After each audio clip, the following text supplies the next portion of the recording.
પ્રગતિ બીજા રાજ્યોની કમ્પેરિઝનમાં એની પણ ગણના થવી જોઈએ. ગ્રોથ એન્જિન ગુજરાત જ્યારે ભારતનું ગણાતું હોય અને જે જીડીપી છે એ ટોટલ ભારતના 8.35% જીડીપીનો હિસ્સો આપણો છે. સૌથી વધારે અહીંયા આગળ ઇન્ફ્રાસ્ટ્રક્ચર અને બાકીની સગવડો પણ આપણે આપતા થયા છીએ.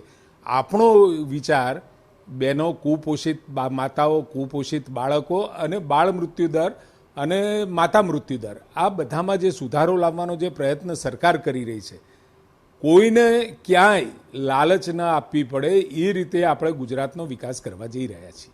ખાનગી શાળાઓમાં ભણે છે એ વિદ્યાર્થીઓને કંઈક રાહત અપાય, શિક્ષણ મજબૂત થાય, ભરતીઓનો કાર્યક્રમો આવે, બેરોજગારી ઓછી થાય અને નાના ઉદ્યોગો જે સૌથી વધારે રોજગારી આપે છે એને મજબૂત કરવા માટેના પગલાં લેવાય એવી અપેક્ષા હતી. એમાંથી કશું થયું નથી.